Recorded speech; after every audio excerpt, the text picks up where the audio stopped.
Les États-Unis, cette nouvelle polémique autour de Donald Trump. Plusieurs médias américains soupçonnent le président américain d'être un agent russe. Selon le New York Times, le FBI a ouvert une enquête au printemps 2017 pour savoir si Donald Trump travaille pour le compte de Moscou. Les explications d'Antoine Cléroux.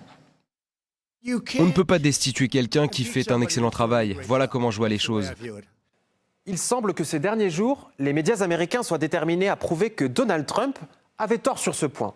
Non pas que le 45e président des États-Unis soit étranger aux attaques des médias. Tout d'abord, il y a le New York Times, avec leur dernière trouvaille sur l'enquête du FBI de l'année dernière, qui accuse Donald Trump de travailler pour la Russie.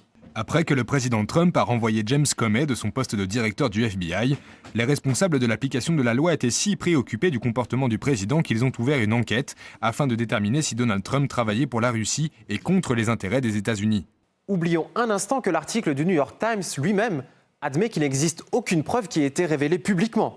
Le président américain a rapidement livré le fond de sa pensée concernant cette histoire. Je crois que c'est la question la plus insultante qu'on m'ait jamais posée, et si vous avez lu l'article, vous voyez qu'ils n'ont absolument rien trouvé. Je pense que c'était une grande insulte et que le New York Times est un désastre en tant que journal. Une autre flèche est venue du Washington Post. Cette fois avec des révélations sur de supposées rencontres ultra secrètes avec Vladimir Poutine à l'occasion du G20.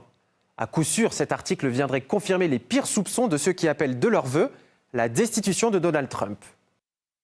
Les contraintes imposées par Trump font partie d'un schéma plus large utilisé par le président pour dissimuler au public ses communications avec Poutine et pour empêcher même les hauts fonctionnaires de son administration de savoir tout ce qu'il a dit à l'un des principaux adversaires des États-Unis. Le même article mentionne, bien qu'au 24e paragraphe, que Donald Trump permet généralement à son équipe d'assister à ses conversations avec le président russe et que Rex Tillerson, alors secrétaire d'État, était présent à la rencontre de Hambourg. Une deuxième discussion individuelle avec Poutine se serait passée lors d'un dîner de dirigeants du monde.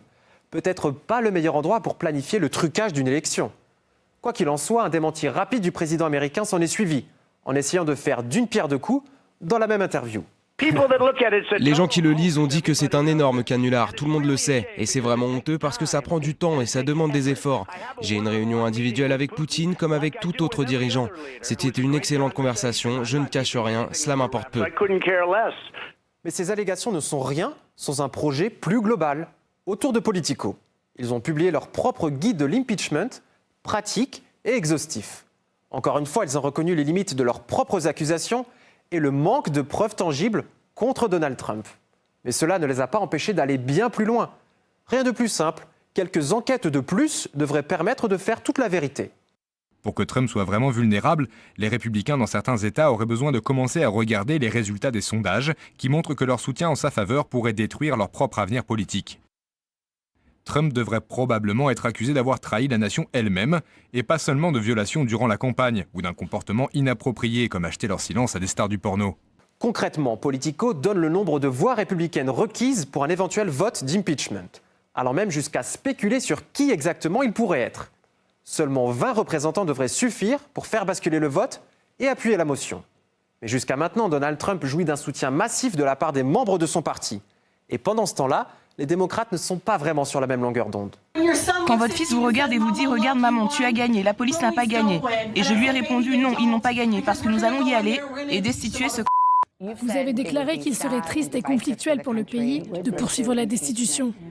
Nous devons attendre et voir ce qui se passe avec le rapport Mueller. Nous ne devrions pas chercher la destitution pour une raison politique, tout comme nous ne devrions pas éviter la destitution pour une raison politique. Avec la perspective d'une destitution plus présente que jamais sur la scène politico-médiatique, Politico a peut-être raison sur une chose. Trump pourrait se retrouver de l'autre côté d'une tentative de destitution infructueuse, avec en plus une grande sympathie du public et une meilleure perspective de réélection en 2020.